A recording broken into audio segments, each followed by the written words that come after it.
Oh, yes. This is the Hardcore Marketing Show.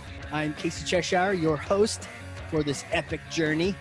And today's show, sponsored by Cheshire Impact, on a mission to help people maximize their use of Pardot and Salesforce. CheshireImpact.com. Bam. Yeah, here we are, ready to rock and roll. Hey, my guest today is very cool. I can't wait to introduce you. He is a keynote speaker. He is an author. He's a consultant on two very powerful concepts: social media as well as influencer marketing, and how those two things converge and how to really leverage that in a business setting, right? Author of the book, The Age of Influence, host of a podcast, Maximizing Your Social Influence, teaches at Rutgers, also the CEO and principal of PDCA Social. Neal Schaffer, welcome to the show, sir. Hey, thank you very much, Casey. It's a pleasure here. So here we are, we're on Zoom. I'm excited to pick your brain and learn from you here today. I got to say, like, our theme here is all about influence marketing, understanding that concept and how to really leverage that. So I want to pass you something real quick. Hold on, it's kind of heavy. Okay, here you go. You got it? It's Thor's hammer. You got it? Okay. Oh, wow. Awesome. That was good. Normally it falls to the floor, but that was a good one. So take Thor's hammer, smash for me some kind of nice marketing myth, bogus strategy, misconception. Just set the record straight once and for all. All right. So, I recently wrote a book on influencer marketing. So I guess that's where I'll start. Yeah. And my background professionally, I know we're going to get into this later, is actually B2B sales. So let's first begin by breaking the myth that influencer marketing is only for B2C or consumer brands.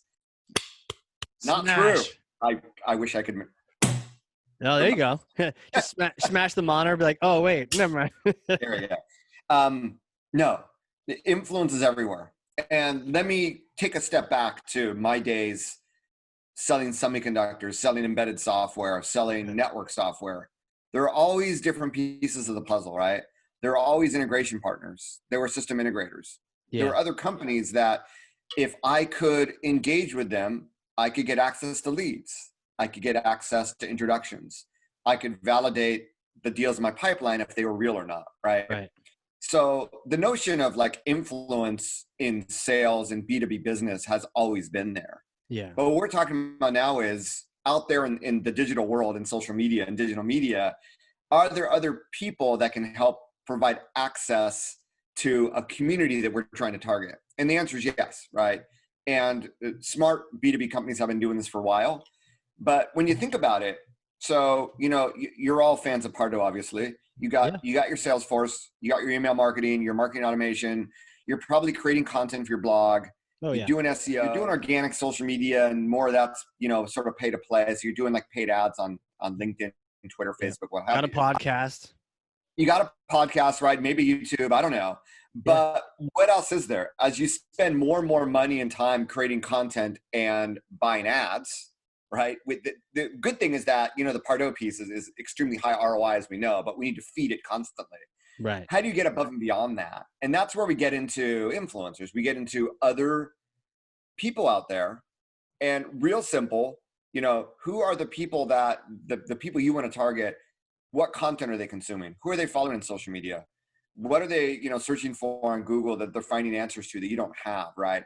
Who are these other bloggers, YouTubers, people on LinkedIn, people on Twitter that are either creating content around or talking about topics that you're also talking about or that you want to talk about or are attracting a community that you want to tap into? That's really what it comes down to, right? And it might not just be people. It might be companies. It might be people that are companies, that consultants, but it might also be other companies that you might be able to collaborate with in this traditional sort of B2B, you know, sales ecosystem paradigm. So, you know, who are these people? And there's a lot of different ways you can work with them. And in fact, if you're listening to this, you might be nodding because it's like, man, I've already been doing influencer marketing without knowing it. Yeah, it's right.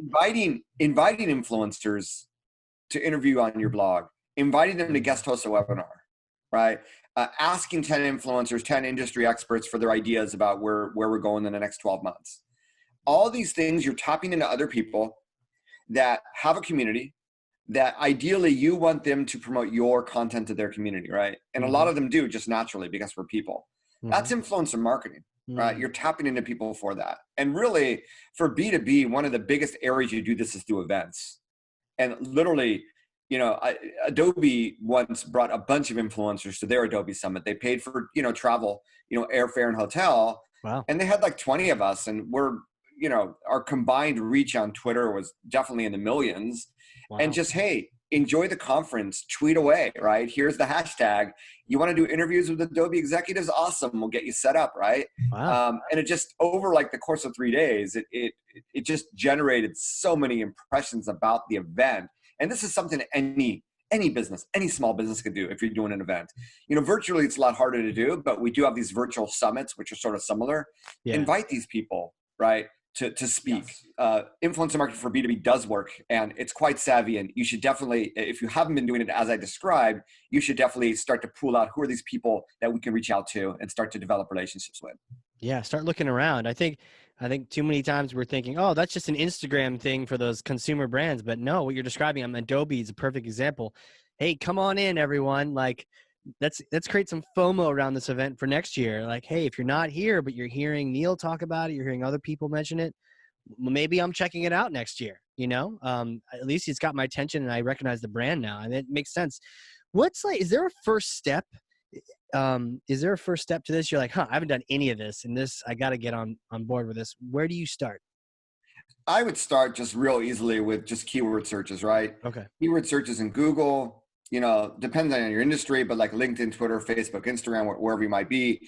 But, who are the people that are talking about this, right? So you have content creators. So those are the ones who already have podcasts. They already have YouTube channels. They already have blogs that are actually talking about it. You have people that are not necessarily creating content, but have an interest in it and are sharing content and may be building up a network and doing so. This is what a lot of salespeople do with social selling. They learn that if they share content that's relevant to their target audience, they build thought leadership and they build mind share, and they become sort of the trusted person to turn to when there's a need to buy a product or service. Right. So who are these people? That would be more like LinkedIn and Twitter, right? You find people that are talking about the subjects.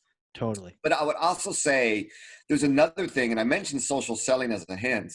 So, even someone with like 1,000 followers in influencer marketing industry has influence. Yeah. We call them nano influencers, right? So more and more companies have people that already know, like, and trust them that have some influence in social. And really beginning with your own employees. If you have some of your salespeople are really, really active on LinkedIn and they've been crushing it there, and they're at 500 plus connections. Whenever they post something, they get lots of engagement. Those are influencers within your own company. Yeah, they are. And the bigger company, that the greater chance you have some of these people. But these are people that maybe you should think of doing collaborations with. Let's go beyond that. What about these ecosystem partners that I talked about? If they're crushing on social, or they're already doing webinars, like, hey, can we do one together and share the leads, right?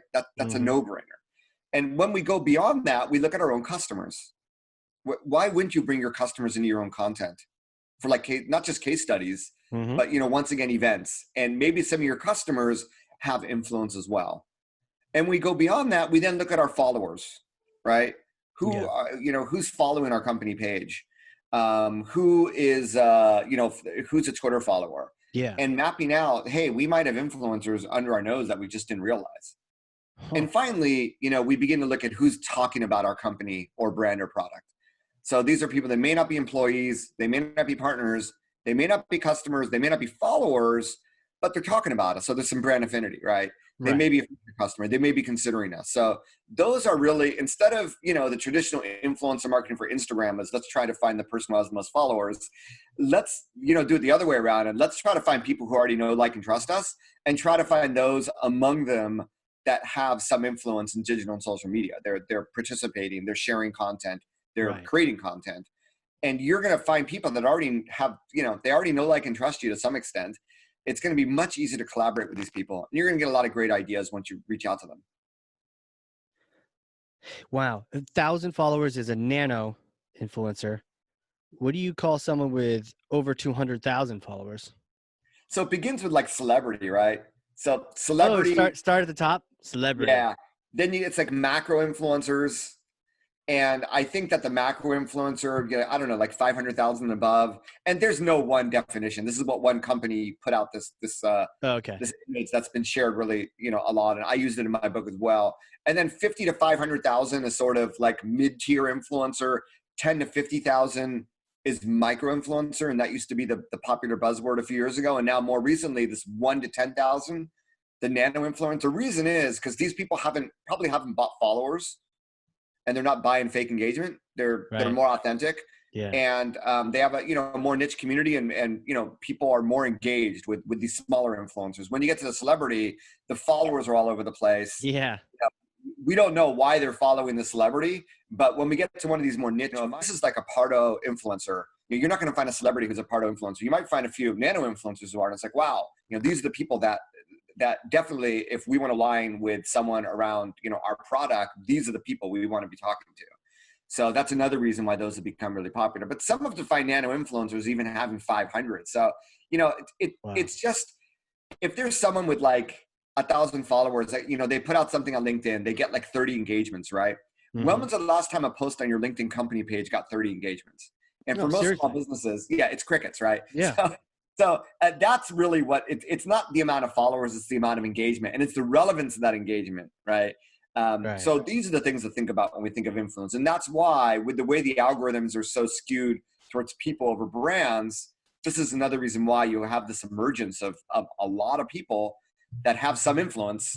And if it's aligned around your company's product or service or industry, it makes sense to develop a relationship and see where it goes. Yeah, that's cool. And as you're describing the different tiers and ways of thinking about it, I think about Matt Sweezy is kind of the guy. I mean, he works at Salesforce. He's the original Pardot guy. So he's kind of like, I guess he's kind of micro, though. In our little world, he's like the guy. He's the influencer, right? Right Oh, that's there. true. Yeah, he's Right. kind of a celeb. I mean, crafts his own beer. I guess it makes him a celebrity. There you go. But underneath them, you have people that probably formerly work for Pardo, or other people that still work on that team that are also creating content, that are talking at events. But then you have a lot of people like yourself that are like Pardo experts, and you've been creating content around Pardo. Sure. And then you have, I'm like a nano. Yeah, well, then you have other people like, they talk about other solutions in the market, but they handle multiple solutions. So they have really deep domain expertise in, marketing automation, for instance. Right. So then when you broaden it from product to industry, including your competitors, you begin to see, wow, there's a lot of people talking about this, just from your scenario case that you could be tapping into. Right. So that's basically, we know that the modern buyer is, digging on the internet for information, right, to help them make a better buying decision. So you want to make sure you're seen. And if you're not seen, you want to hopefully be working with the people that are seen, right, to increase the chances that you get seen. And with the way that, social, get people on your pixel as well. So this is another way to do it. Yeah, that's a good point. Broadening yourself, especially if you're so niched in to talk about just Pardot, or one product, but to sort of broaden that and speak to the industry as well. Absolutely. Well, you mentioned the engagement, and I think this is something else people are wondering about, the idea of, you mentioned even earlier, do we ever get the 30 likes on a post from our company? That content we're sharing. Do people look at that? I think there's a lot of people that think that that kind of content isn't consumed socially, the sort of B2B content. What's your take on that? I need a hammer, man. Yeah, you need some crushing break sound. Another myth. Smash your wall with your fist, Thor. B2B content, the engagement on B2B content is really different. And Casey, I mentioned this to you, this conversation I had with one of my Twitter followers. He's like, dude, you're like verified. You have all these followers. Why do you have like such few likes? And I'm like, dude, you don't see the clicks, right?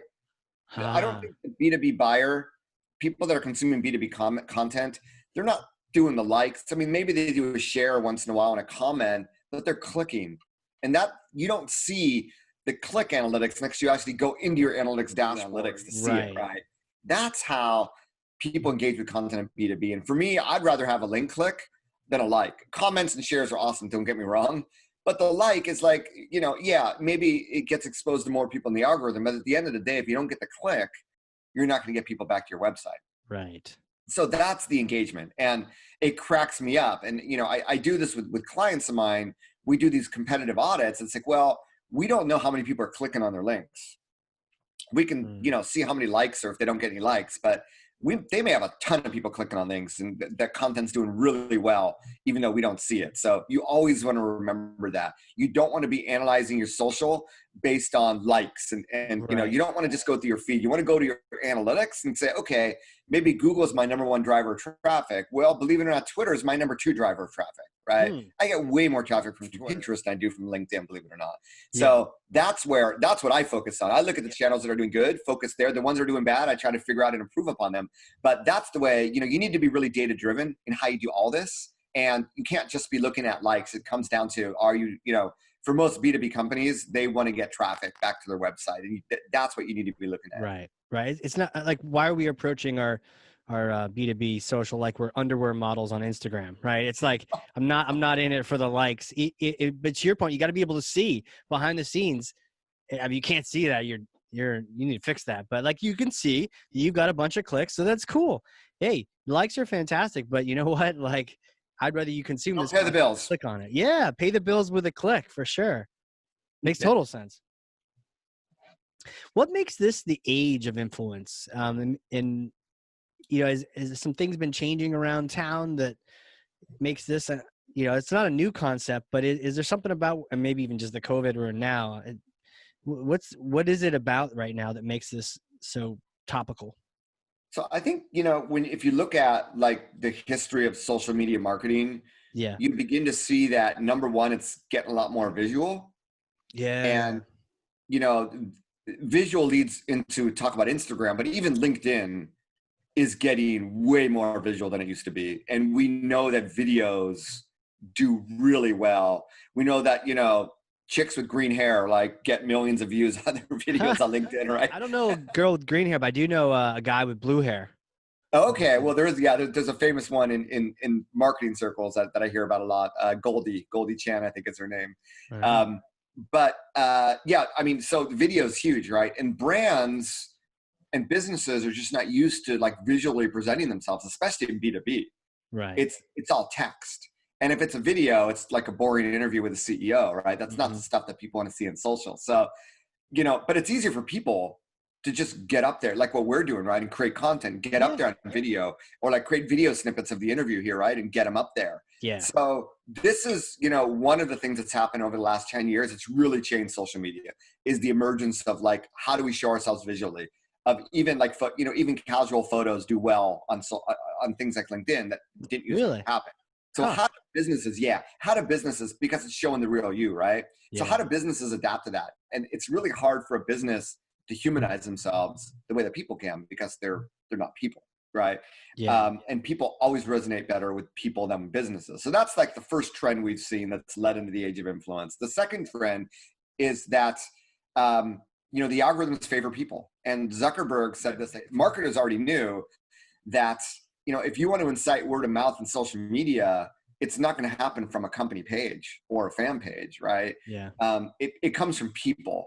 And unless you get people talking about you, you're not going to get word of mouth in social. So how do you get people talking about you, right? And that's also where the influencers come. The third trend is that people trust people and they don't trust ads.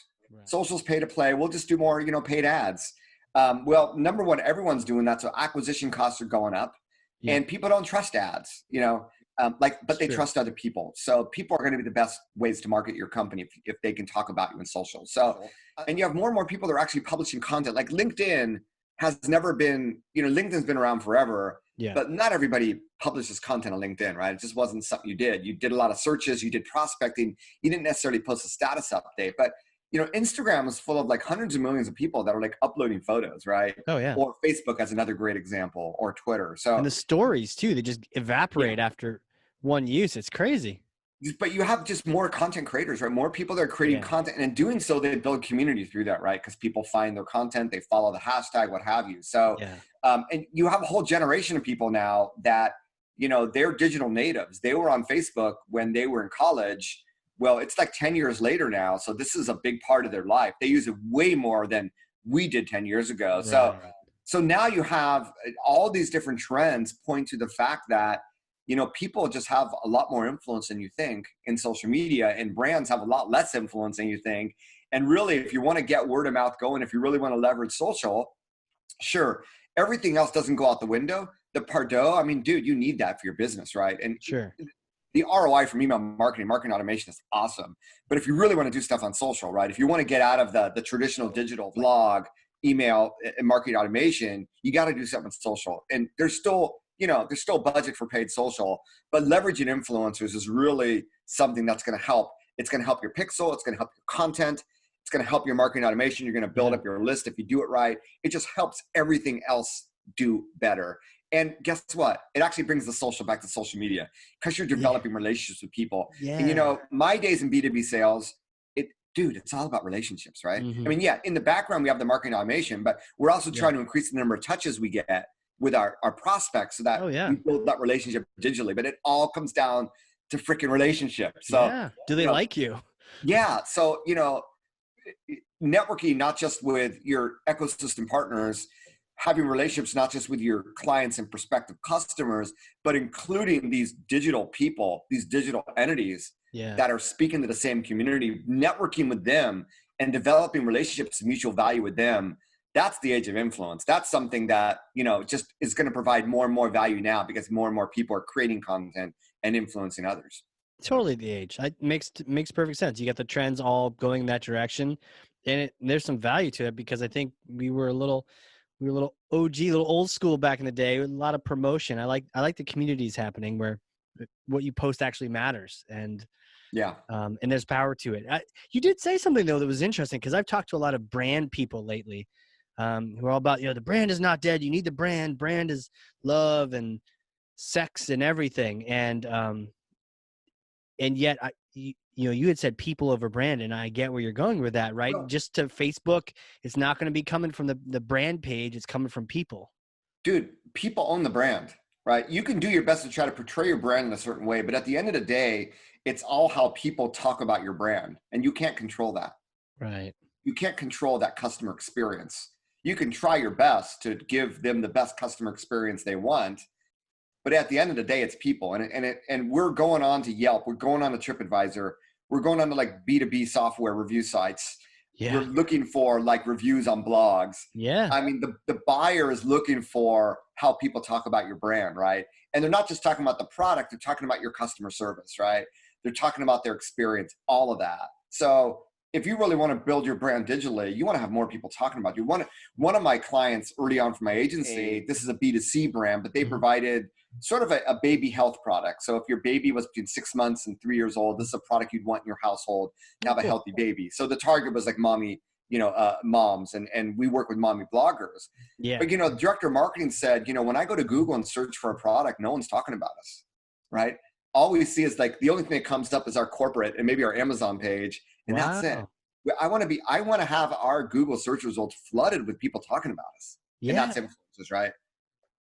Right. If they're not, you want them talking about you.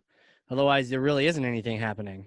Yep. And that's every small business owner I talk to. How did you get big? Word of mouth, word of mouth, word of mouth. But if people aren't talking about you, that's where they come in. And maybe if it's like your Pardo, it's like, man, when we use analytical tools, there's way more people talking about Marketo than, or Adobe than Pardo. You're losing to the competition digitally, right? You need to cite more word of mouth. So these are, if you're a big brand, that's sort of the KPI that I'd be looking at, sort of social share of voice. But I mean, it does come down to, we're finding now it does come down to like advertising, relationships. We're sort of getting back to the basics, right? It's that stuff that drives demand. How do you manage the relationships at like a one-to-many scale? Because I get you on the B2B sales side where you're just like mano y mano. How do you do that? I mean, how do you do that even with 200,000 million followers? Dude, so it's so funny. I have so many marketers ask me, they're like, dude, what's the tool we can use? Like easily find who these influencers are and then like mass message at once. Right. Where's the SaaS product? Yeah. Yeah. It doesn't work that way, man. It really doesn't. And if it did, it's not going to be successful because every influencer is different. And it's, you have a sales pipeline, right? Yeah. So you have 100 prospects. So maybe if you're working with Casey and you have a really well-defined, automation and social scoring and trigger automations in place, you can be really savvy with sort of automating that relationship with each one of those prospects in your pipeline. But at some point, there is a personal, Oh yeah. Has to be. Yeah. there's a phone call, a personal, whatever, a visit when we get done with pandemic with COVID-19. It's the same way. It's the exact same way with influencers. The Okay. problem is until you get them into a program, you can't set up those automations. You got to reach out to them. Now you can set up an automation. You reach out to them, and then a week later you do a follow-up. That's, if they didn't reply, that's really easy. But at the end of the day, every influencer is going to be very different. If you were to get access to the CEOs of the 10 biggest prospects in your territory, would you immediately put them on an email automation? No, you'd call them first, right? It's the exact same thing because you're reaching out to people that have influence. Why would you want to screw yourself by potentially, them not receiving the email or them reading through it that this is clearly automated or the message didn't resonate with them, right? So yeah, it's people related. Now, here's the thing. It's like the 80-20 rule. You're going to reach out to people. It's a sale. You're not going to convert everybody, right? So, but you are going to convert some people and you're going to treat them. That's the 80-20. You're going to focus on them. And as you get going, you're going to realize, hey, we did joint webinars with 10 influencers, right? And 2 of the 10 drove 80% of the attendees. Well, you're going to do a hell of a lot more with this too and do less with the 8 and try to find new people, right? And to supplement. So that's how it's all efficiency. And it's the exact same thing as a sales pipeline. Just, it's going to be a lot harder to automate that, but get a program going. Hey, we have a new event coming up. We'd love for you to, attend. Yeah, there's sort of messaging and communication that you could automate one-to-many, but until you get to that point, yeah, it's the personal touch, man. There's no other way around that. Yeah, I think sometimes we do the knee-jerk reaction to like, how do I make this scalable? It's like, hold on. If you just got one, like the most popular person in your industry, one of them talking about you, how would that be? And you're like, amazing. I would love that. Cool. Just get one. Don't worry about the nurture campaigns and all these other things right now. Let's go personally reach out to some of these people and see if we can, win them over, kind of thing. And I'm unique in the marketing world in that my background was originally B2B sales. So I consider influencer marketing closer to a conversion than marketing, which is generally one-to-many. Sales has always been sort of one-to-one. So I think those salespeople that are listening to this, I know I got a lot of marketers, but if there's any salespeople listening, I think this is a natural. In fact, a lot of companies will have like PR people do the influencer stuff, right? Because PR people are used to doing one-to-one sort of, media outreach, what have you. So it's more akin to their skill set than maybe a marketer. I totally get it. You're building rapport, you're whining and dining them. Well, any tips on this? I mean, how do you approach, let's say, you have an influencer out there, you've identified a couple of them, get a little list going, you want to reach out and get something going here. Any kind of tips or guides on how to do that? Yeah. So number one, so this is like, if any of you have ever had training in social selling, it's sort of not much different.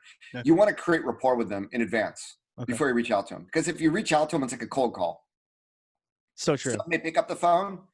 There might be an answering machine. Doesn't mean they're going to call you back. So you can do a cold outreach and just send them an email or a direct message or a cold email. So what you want to do is you want to use social signals, right? These are different things you can do in social media to digitally tap people on the shoulder. Like their content, follow them, add them to a list, comment. And, trust me, no matter how influential you are, if you like on a weekly basis were to comment on one of their blog posts or have a conversation with them in social, they'll remember you. Yeah. And then you do the outreach. At some point, you want to reach out to them, whether it's, on social media, whether it's, on their website. A lot of people that have a lot of people reaching out to them for collaborations or for inquiries, please, fill out this form. I would stick with whatever they want, but if you're active with them on a certain platform, I would send them a message in the platform, really enjoyed your content. We're big fans here. I think we have the same mission in serving our communities. We love to figure out if there's a way to collaborate. Do you work with companies or with brands? How do you normally collaborate with them? We have some ideas as well. Love to have a phone call with you and do a brainstorm, see how we might be able to help each other. That's really the open-ended approach is going to be great because everybody is different in what they want, right? Right. Some of the influencers want money. Some would love free access to your product. Some want to build their list. They'd love to be able to do something that helps them build their, everybody's different. So the big mistake a lot of companies make is we'll give you a $25 Amazon gift card. And if you're a savvy B2B sales or marketing person, you're saying $25 for 2 hours of my time is it's not worth my time. So Right. that's why, yeah. So you don't want to impose your ideas to them. You want to hear what they have to say. And every influencer is going to be different, and you're going to end up having different types of relationships. But what's going to be really interesting, though, when you find really experienced influencers, is you're going to learn the things they do with other brands. So you're going to get ramped up in influencer marketing really soon, just by having that open-ended conversation. How do you work with brands? What are the things you've done before? What sort of results can we expect, right? How many people you think you could bring to the webinar if we did one together? Things of that nature. So that's, it's a natural, it's like I go back to my solution selling days, right? You're sort of providing a solution. You're sort of augmenting their own marketing of their personal brand of their company. And it's like, what are your pain points? How can we work together? Yeah. No, I totally get, when you first described it, like, oh, interesting, but totally, it's a sale, right? It's a relationship, and if they like you, we're going to keep chatting. But like to your point, you didn't just hit them over the head. I mean, sales, right? You don't just cold call them, hit them over the head. You're liking their tweets, you're retweeting their posts, like you're sharing their stuff. You're one of their followers, one of their fans for a bit. Maybe they start recognizing your name. And then you're like, look, I keep it up, keep going. I like your stuff. Maybe we could work together, not imposing your will on them or something. Here's my question then. How do you deal with an influencer that doesn't like you? Or maybe you've already got a reputation in the industry and you weren't mindful of your influencers, and you've got people out there that aren't really, I mean, how do you, any thoughts on that? Yeah. So here's the thing. Not everyone's going to like you. Okay. That's okay. There's tons of people out there that can help you. Move on. Okay. You lose a deal in your pipeline, you haven't closed, there's been no progress in 3 months. You need to delete this from your pipeline. I don't want to hear you talking about it again. Right. Delete it from the pipeline, move on. And guess what? At some point, when you start working with other influencers, there is a domino effect. And then an influencer goes, that company's working with all these people. Maybe they're not as bad as I thought. Or one of the common things that brands do to me, it's like, when they work with me as an influencer, it's like, Neal, is there anyone else you recommend that we should be talking to? And this is some question. It's like, hey, any other like companies in your industry that you think would, in your personal network that would find value in our product? It's like the sale, right? Asking for referrals. Yeah, for referrals. Yeah. It's the same thing. You're asking for influencer referrals. And if you get enough people saying, man, have you Bob? Well, we sort of had a bad experience with Bob, and now we're a lot smarter about how we do things. We'd love to like re-engage with him. Do you think he's the type who, if you gave the introduction, he'd be open for another phone call? And yeah, you use other people. That's great advice. And you know what? Your sales background, it makes total sense. That's what should happen. That's what you do, right? Yeah. Yeah. And you shouldn't get wrapped around the axle about that one deal that's saying no. Guy, there's like 5 other ones that might say yes right now. Get going. Don't worry about that one. I will say, this goes back to my sales background. The biggest deal, the 7-figure deal, which ended up being the biggest deal I ever closed working for the startup software company, was with, and I did this in Japan, right? It was a Japanese company, but it was with a company that ended up, we were in like a 1-year eval, long sales cycle, right? Mm-hmm. And it turns out they chose our competitor. Ugh. And even though they chose our competitor, I went to visit the decision maker. I said, I'd really like to just have a word. And I'm not going to try to sell you. I just, I want to learn more about what we could have done better and how we might support you in the future. And he was so, he thought that there was a lot of dignity, a lot of honor in how I presented myself and how I represented the company, that when they failed using that product, he ended up calling me a year later.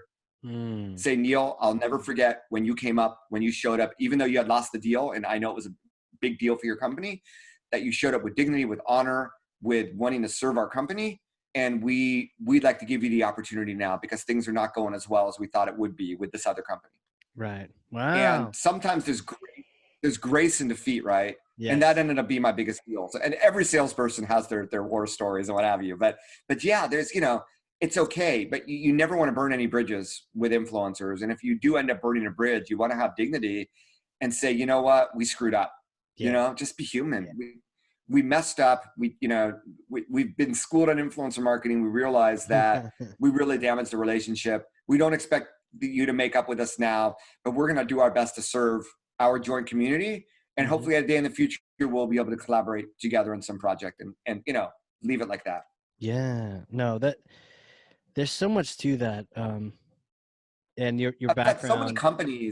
so many companies, right? They're looking for influencers. Please let us know about your terms and conditions. And then you never hear from them. It's like, okay, I get that you didn't choose me, but you could have said, hey, Neal, we're really sorry you weren't the right fit for this program, but we're going to be doing a lot more in your space. Stay tuned. We'll definitely keep in touch, right? Very few companies go out of their way to do that. Just ghosting on people. Ghosting. Yeah. Yeah, not good. Well, it definitely makes sense, and I can see how your background makes you really good at this. What kind of people do you need? You mentioned it earlier, like salespeople can be really good at this. Do you find that it's salespeople in an organization that do this, or is it like that hybrid marketer who likes sales that kind It's of can? normally marketers, right? Because it Okay. falls into marketing. Yeah, yeah, It might be PR. There are some large B2B brands that have dedicated influencer relations people, yeah. or it's just outsourced to an agency. So Yeah, man, yeah. You'd think you'd want to keep that relationship one-to-one, but you're right. If they don't have the chops to do it, it is an asset. It is an invaluable asset for any company to have. And now you're sort of exporting that asset out. So yeah, if you don't have the chops, don't have the people, don't have the resources, yeah, you're going to use an agency. But yeah, normally it would be marketing. huh? Wow. Anything you see a lot of people doing wrong with this? I know we've talked about the right and the wrong way, but I don't know what's the biggest mistake people tend to make when they pursue this? So I think we talked a lot about the major mistakes. Number Okay, yeah. one, only following people because the number of followers. That's sort of the biggest mistake. Number two, trying to reach out to people that might not be relevant, but they have a big user base. So, you find someone that, let's say they blogged about marketing automation, right? Yeah, But then when you really look in their blogs, they're all about like digital analytics. And then right, out of like the last 100 blog posts, they have one blog post about email marketing or marketing automation. right. They're not really, it's not going to be as relevant versus someone that might have less engagement, but is 100% only talking about marketing automation. Tune into that. So that's a mistake that we often see happening. That the third one is obviously, imposing your terms on an influencer without sort of getting a feel as to what they want. Number four is, reaching out to an influencer before you've built any rapport with them. Get the cold call. It happens a lot. Number five is probably just not having a strategy and how you measure your success in place, right? So you have a marketing strategy. Where do influencers fit in? Yeah, And how are you going to measure that? Because at the end of the day, it's going to take time, and you want to make sure that your manager, your report to, understands the ROI, what you're doing, so that you get more budget, maybe hire more people to help you do that as you see it helps more and more of what your company does. So you want to be measuring this as well. You're not just going to blindly throw money away because it's the cool thing to do right now. So I'd say those are the five biggest mistakes. Influencer marketers, their top, I won't say mistakes, but challenges are always influencer identification, finding the right influencers, and then that ROI piece and, measuring it and improving upon it. But I think if you follow my advice, and the final one is you're always reaching out to people that have no brand affinity, that maybe because they have a bad experience for whatever reason. So, start with people, like I said, that can trust you. And hopefully all the advice I gave you is going to help you do things right, from the beginning. Obviously, this book hanging there behind me is like the playbook for all this, but I don't want to go into self-promotion mode here. But no, I mean, you don't need to. I mean, gotta get the book. Without reading the book, you get the gist of it in this conversation. But if you want to go a little bit deeper, that would be the playbook for you. Yeah, no, it's like tip of the iceberg, right? This just gets me excited for it, where I'm like, okay, I want to do this. Let me get the instruction manual. There's no SaaS product I can buy, but there is a book on it. So, and we'll put the link to the book in our show notes for sure. Awesome. What do you see for the future of marketing? Future of influence? I know sometimes we're kind of like focused right now in the COVID, we're just sort of stuck, but do you see anything coming around the bend, or maybe some changes that are happening even now? I think that companies are going to be investing more in this type of influencer marketing, which is focusing on people that know, like, and trust your brand. So we've called them brand ambassadors. Okay. That's sort of the term we use. There have been things like brand advocacy, things like employee advocacy, and and social selling ties into that. I think they're all going to be tied into these brand ambassador programs. And I think you're going to see companies building up their own social media armies of people that they're going to activate for, different campaigns, different programs over time. So I do believe over the next 5 years, you're going to see a lot more companies. I already know in the influencer marketing industry, when I talk to other agencies or tools vendors or companies, there's a lot of companies that are doing this right now. And that's going to be a really, really important part of their marketing, is sort of fostering this community, not like in social media, but on their own turf. And really leveraging them, not just for like amplification of content, but for content creation, even for like product ideas, tapping into industry trends, right? So that's going to be the best way that companies can sort of humanize themselves, get word of mouth out there, is going to be through these armies of brand ambassadors. And that's where, if I'm listening to this podcast, I'd want to start dipping my toe in influencer marketing and figuring out how I can build that tribe, right? Up either from scratch or from the influencers that, we've already worked together with. Yeah. And it feels like one of those things advice on LinkedIn. It's always like, you need to do it when you don't need it, or you need to start now, because you can't, to your point, like, you don't just randomly cold call a bunch of people, spam a bunch of influencers and like, here, promote my thing. It's like, it's a relationship. If you go from zero to push my product, you're going to get a flat rejection and probably a negative hit on that one. COVID-19 is a great opportunity to, first of all, do the research and who to reach out to, but to develop relationships with influencers, because everyone's home, everyone's online, everyone's consuming more content. It's a better time than ever. So there's some companies like, we're not going to do any marketing for the next 3 months. Well, cool, you're losing out, because if you're one of the smart companies that are developing these relationships, then when the pandemic is over, you're going to be top of mind with influencers. You're going to be ready to go with launching your program. And there are ways you could be using influencers even during COVID-19 in your content, because you're still developing content. Maybe there's more content related to like remote work or work from home. And maybe there are influencers that do a lot of talk about that, right? Or maybe there are like marketing automation people that are already talking about that you want to tap into for your community.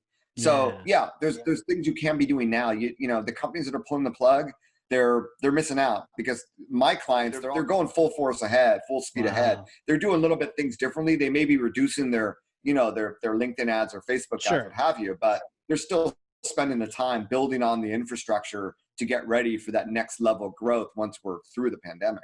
For sure. And to your point, you're not going to get your influencers via LinkedIn ad. I mean, you need to hit them up. You need to be listening and liking and listening to your signaling, and then pursuing them like a relationship, not like a PPC, clickbait type gathering process. Yeah, this is really cool, man.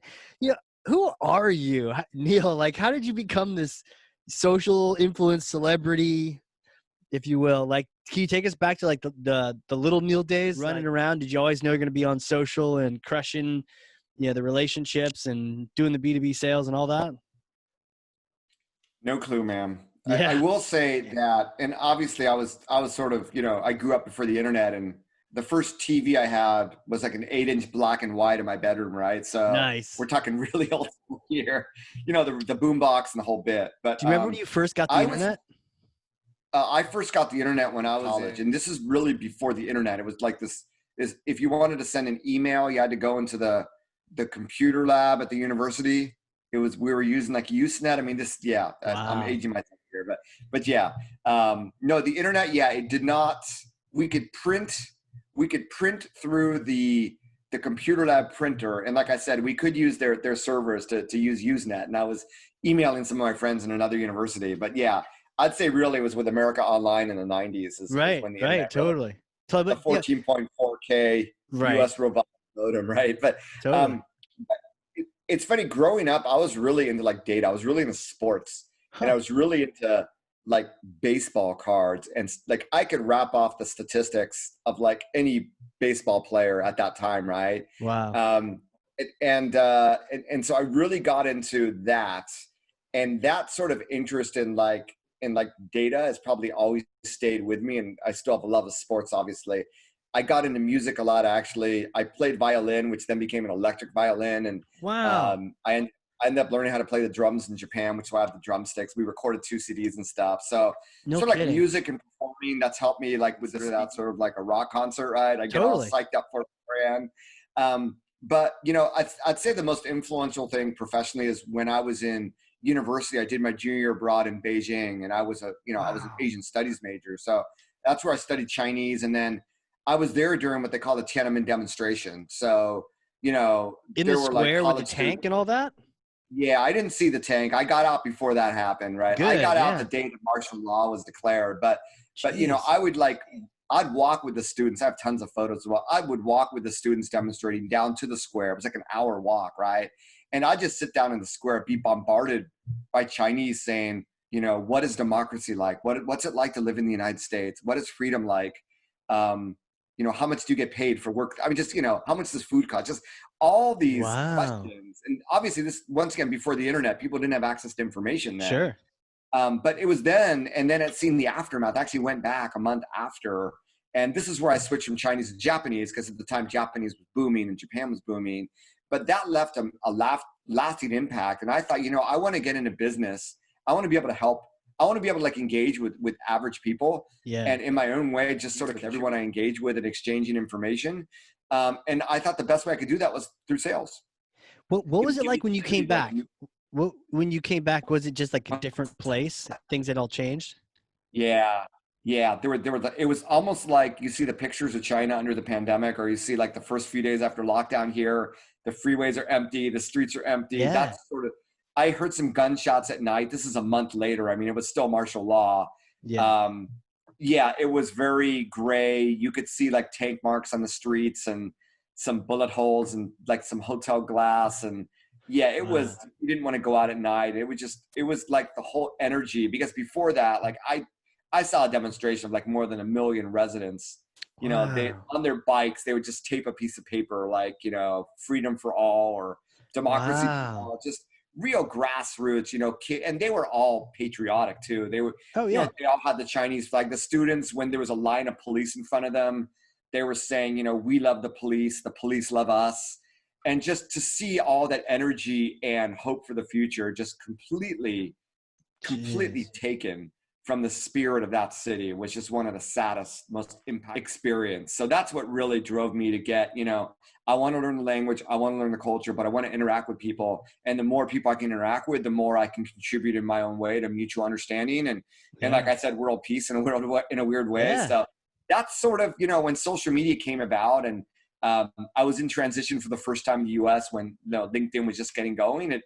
It just seemed like a natural that I'm going to use LinkedIn now as a networking tool. Oh, totally. And it's going to help me not only find my own job, but I can help people and contribute to peace in the world in my own way. And Totally. that's where I started using LinkedIn as a tool and building up a big network. And, we used to have something called LinkedIn Answers, and going in there and answering questions and starting a blog. When I found my job, I just wanted to share the information I had and use it as a networking vehicle.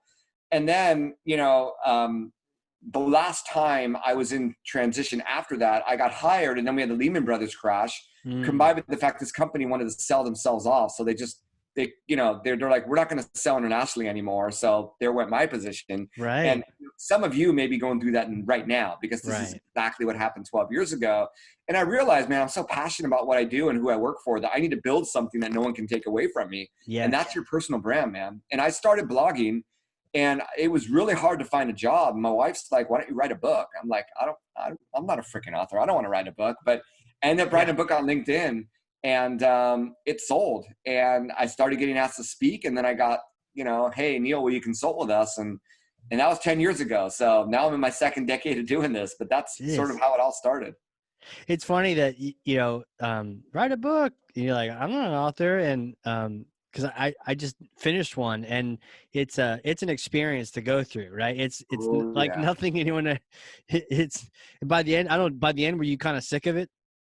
Were You you do just get like, sick of it. And yeah, that's why, like, after I wrote my second book, well, it was really after I wrote that first book, it's like, I'm sort of done. I don't want to be just the LinkedIn person. I want to right, Facebook, Twitter. And that's why, right, there's people like Viveka von Rosen, like the LinkedIn expert. And, I have total respect for people and like sticking to niches. I got burned out of just sticking to one niche, I wanted to be yeah. everywhere. So That's yeah, like writing a book to do that too. You're just like, oh god, it's like, this is my thesis, dude. This is it. Everything I know, it's out there. Let's now move on to bigger and better stages. But Yeah, you know, the most exhausting thing of actual writing, it's actually the promotion. that's I true. sort of think that writing's 20% of the work and promoting's 80%. I'm still busy with promoting. It's only been, That's you know, true.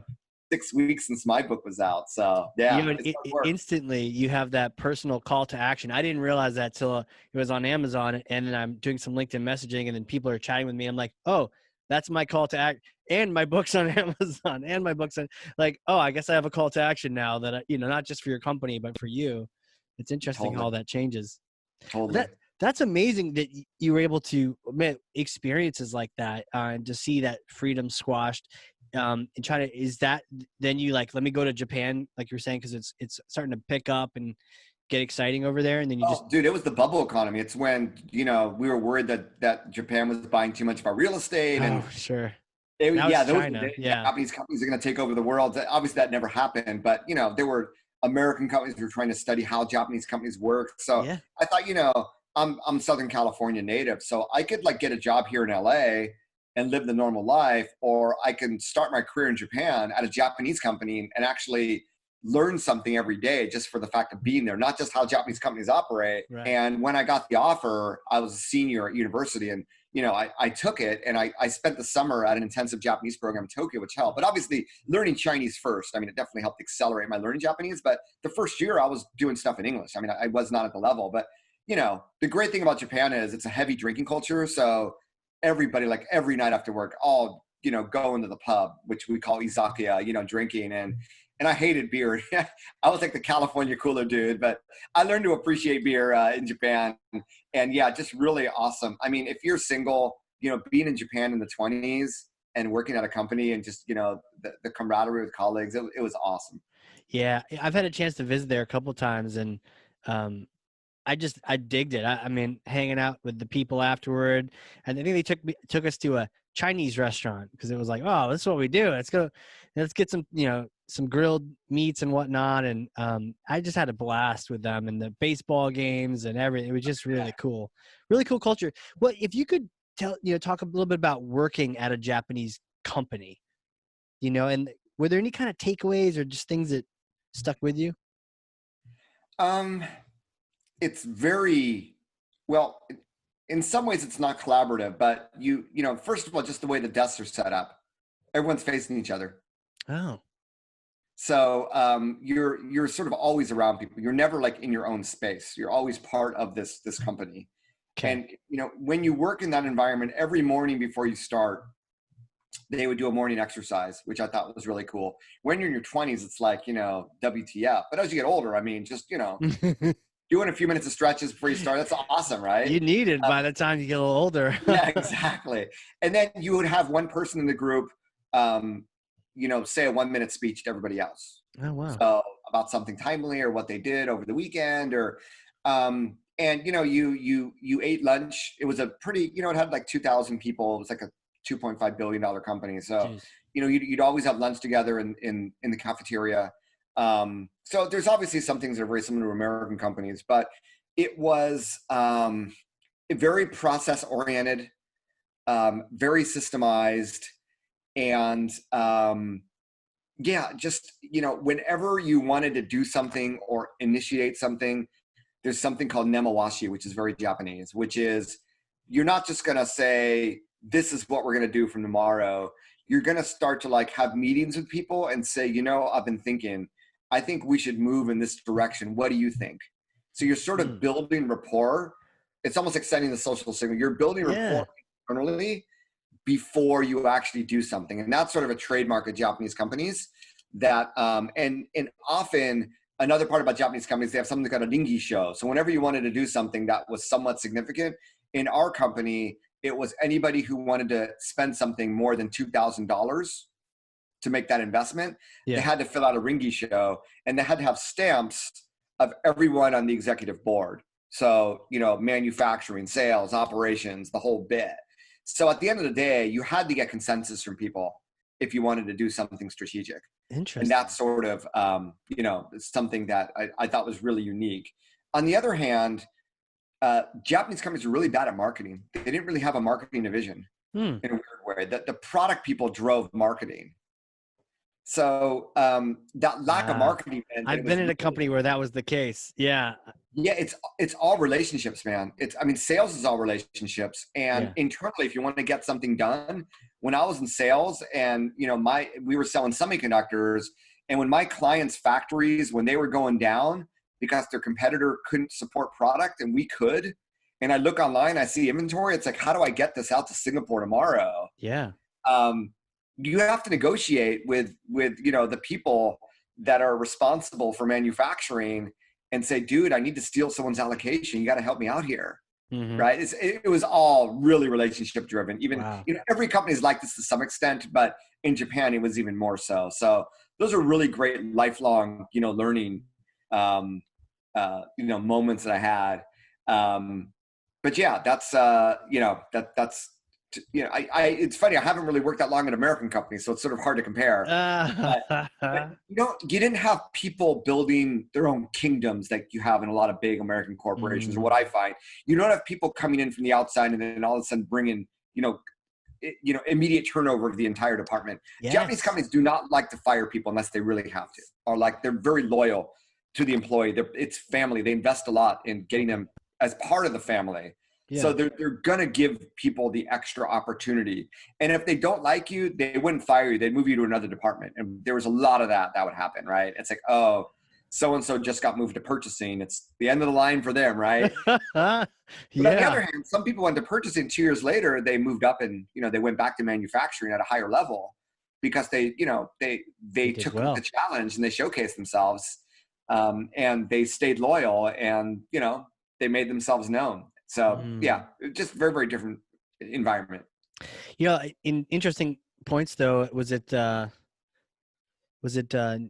Ni Nemo Washi? Was it Nemawashi, yeah. Nemowashi, and then the Ringi show, Bingi show, yep. Ningi show.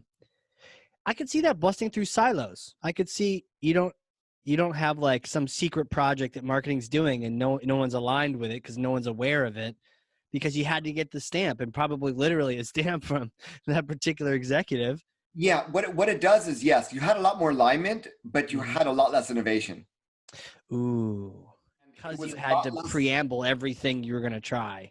Yeah, and it was more group decision making than a leader saying, "This is what we're going to do."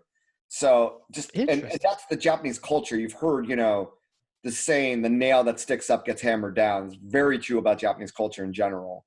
So Right. people learn very early on not to stick out. So where does innovation come from then? And that's where, Right. I think a lot of Japanese companies got really self-complacent in their own standing in the world. We saw this with NTT and NTT Docomo, and that with iMode, that went Mm. nowhere. The iPhone came out and boom, right?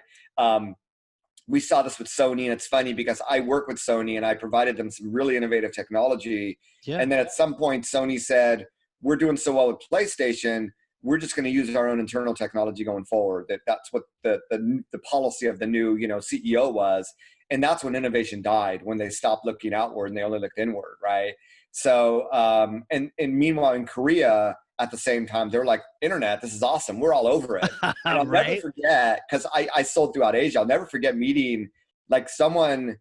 It was like an advisor to the CTO at Samsung. It was an American guy, and I met him in Really. Seoul, like 1995, right?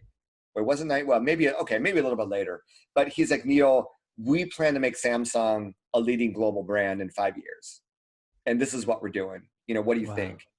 I'm like, "Wow, that's really ambitious." And they did it. I mean, And they did. Yeah. without a doubt, right? And Right. they did the right things. And really, the internet was a game changer where they accelerated innovation, and they leveraged the internet in a strong way. They built it into their products, whereas Japan was still focused on limited internet, Yeah. or like with iMode. And I worked in sort of internet technology, so I saw it, but just really closed and Yeah. really trying to develop a Japanese standard for technology. Whereas Korea was like, "We're all over what's going on in America. We want to be part of it. We want to be Let's part of the do it. global standard," right? Wow. And that's really the big, and I think that's, you see the, Japan sort of declining little by little in Korea at the same time, just like booming, right? So yeah, just it's a complete, and I got to sell to Korean companies, so there were some similarities with Japanese companies, but the leadership and the innovation were just very, very different than what I found in Japanese companies. And I think that's what ended up killing Japan. Now they're trying to build a culture of like startups and innovation and entrepreneurship, and they're getting better at it, right? But whenever I meet these companies, and some of them hire me as a consultant, they're Japanese centric in their view of the product. So then they do well in Japan. Then when they want to export it out of Japan, it doesn't sell because the product really wasn't meant to meet the needs of the average American business or consumer. Whereas, Korean companies and Chinese companies to some extent built their product around global needs or American needs or European needs. Japan was just very, very different. They really only look at their own market. So very insular in that way. So in Korea, I believe used to be that way until the 90s. So yeah, a lot of great things about Japanese culture, but a lot of things that have really hurt them. And I've always made it my role to sort of help them to, open their eyes to the outside world. Yes, my agency started by helping Japanese companies with their English online marketing, right? Let me help you bridge that gap, right? And give you product advice and help you serve people here. So those are the clients I love the most. And I still work with some, like in addition to agency, like as a fractional CMO, go in their office or remotely. I have one coming up in 45 minutes, a half day a week, really helping them with their online marketing here. But different experience, but Japanese companies really value loyalty. They really value those that invest their time into like learning Japanese language. A lot of Japanese companies here have like free Japanese language classes. Yeah. And I think if you're, it may be hard to get to the top because a lot of Japanese companies prefer to have Japanese people at the top. But certainly, showing that respect and loyalty, and, you don't want to disagree with leadership in Japanese companies unless you really have your ammunition, your ducks in a row, and you can really speak to why you see things differently. Because in Japanese companies, when a leader is talking down to you and saying, why aren't you doing this? What they're really saying is, you have to be doing this. So, different culture, different ways of managing people. It's so fascinating. It's a really cool topic, and I'm sure we could talk our ears off next time we're drinking a Sapporo or a Kirin or where are you located? I'm in New Hampshire. Okay. Well, next time I went to school in Massachusetts, so next time I'm back east, we'll. Oh yeah. Where are you at? Oh, you're in California still? Back to Southern California. I went to Amherst College. So we didn't do New Hampshire. We used to do alcohol runs to Vermont because the drinking age was 18 and Massachusetts was 20. So. No, it makes total sense. Apparently New Hampshire has this label of being we drink the most beer per capita of any state in the United States. Awesome. But we have state-run liquor stores that are really cheap these days. So a lot of Massachusetts comes up to our stores and drinks it. I think that gets labeled as like New Hampshire drinking, but really it's that border traffic coming in. Interesting. But it's a small world. I could talk all day about, but it's interesting with the I just even know the history of Japan. They very much wanted to say, nope, no one comes in looking inward, continue looking inward because they've gotten their wrist slapped a couple of times with some of the other countries around there. So like, let's just stay in here. But I could see the value of having someone with that mindset on your team, right? We need to make sure our autos don't fall apart. Let's use some of the systems operationally, but then having some other person who's more innovative, or to your point, being able to communicate and bring up ideas. It just, I guess whoever the leader is at the top needs to be able to handle the different kind of personalities on the team. And that's what Samsung did. Right? And that's why a lot more Japanese companies are bringing in foreigners. If you go to Tokyo, it's like, wow, a lot of foreigners living here these days. A lot of companies realize if they want to innovate, they just need to bring in someone from the outside world. But at the end of the day, they're not going to be the leader. They're more of like the catalyst to change. Yeah. But some of them could, evolve into leaders if they knew the language and what have you. Right. Man, crazy. Hey, what are some of the ways we can connect with you? People to reach out, learn more about you, follow you, get some more learnings, that kind of thing. Well, I'm Neal Schaffer everywhere, so I'm the real Neal. NEALSCHAFFER. Whether it's on social media or nealschaffer.com. I have my own podcast called Maximize Your Social Influence. If you're interested in sort of this concept of influence and how it relates to digital and social media marketing and sales. I also have the book, The Age of Influence. You can find that on Amazon or wherever you do book shopping. And yeah, those are pretty easy to find me on social. That's perfect. You just basically pick a platform. Are you on TikTok? I am on TikTok. Well, I have a TikTok channel, not active. I'm currently lurker. Yes. I'm not the best dancer, so I don't know if it's going to be appropriate for me. But my daughter's on it, and it can be quite entertaining. Oh, yeah, there's a whole other realm to that. I see you also have an audiobook. That's great. Did you read that, or did you have someone read that? So I worked with a major publisher, Yeah. and the last book I wrote back in 2013 called Maximize Your Social, I worked with a publisher who got me set up in an audio studio. And I basically recorded from 9 to 5, Monday through Friday. I recorded that audiobook, right? And I Wow. really enjoyed the process. For this book, I was like, hey, I'm more than happy to go into the studio. And they go, you know what? We find it's just cheaper and better to hire a Mm, professional audiobook reader. Here's 5 to choose from. And these are people that have read some pretty heavy selling books yeah. on Amazon. I found someone that, had done other books that I liked and that seemed to have a voice that I thought would be appropriate. And so, yeah, it is a professional reader, but I've already had people. I had one person say, wow, I love that audiobook reader. I read another book that he read. So yeah, it's not me, but I think it's really well done. That's cool. I mean, you've done one, and then now to have, I mean, especially when you're busy, to have someone turn around and do that too. It looks like it's Stu, and you're right. He's got a bunch of Stu Gray, bunch of books on here. I mean, you're right. Yeah. Wow. Well, hey, Neal, man, I appreciate it. This has been a blast. To talk to a social celebrity. It's been awesome. Thanks for coming out here and hanging out and talking Japanese culture and social influence. Well, thank you, Casey. It's been a blast, but I find very few people that, I can talk this much about Japanese companies and culture with. So I appreciate, that you're interested in it as well. And you've been in Japan, doing the karate and stuff. So I Absolutely. had a blast. And yeah, I mean, this is what it's about. It's through conversation. We learn about each other. We learn things that can help us in our career or with our work. And Right. we learn more about ourselves when we describe Oh, ourselves, right? totally. Yeah. It helps you best connect the dots and see your future. So it's always a great experience. So thanks for the opportunity. Yeah. Yeah. Good time. Hey, next time we're both in the same area, sake till one of us falls over. You All know, right. Sake gives me No. headaches the next day. Well, yeah, that's So true. a lot of people like they move from beer to something called shochu. I don't know if you've heard I about was it. gonna just suggest that. Yeah, from Yeah, a little Korea, right? shochu. Perfect. Shochu on the rocks. Awesome. All right, but that's even crazier than sake. So It is. that's It an is. epic But night. it goes and it's like natural. There's like purple yam shochu and yeah, it's good stuff, man. Awesome. Well, for those listening, if you want to join us, we'll get you a glass. But if you've learned something, and I know you have, because I literally have 2 pages of notes over here, then share this with someone else. Be a thought leader. Be an influencer. Get this content out. Go check out Neal's book. Get that. Just share the information. Be that person that other people look to learn from. And again, Neal, fantastic time, man. Let's stay in touch, and I appreciate you. Hey, thank you, man. Awesome. Hey, for everyone out there listening, this has been the Hardcore Marketing Show. Catch y'all next time.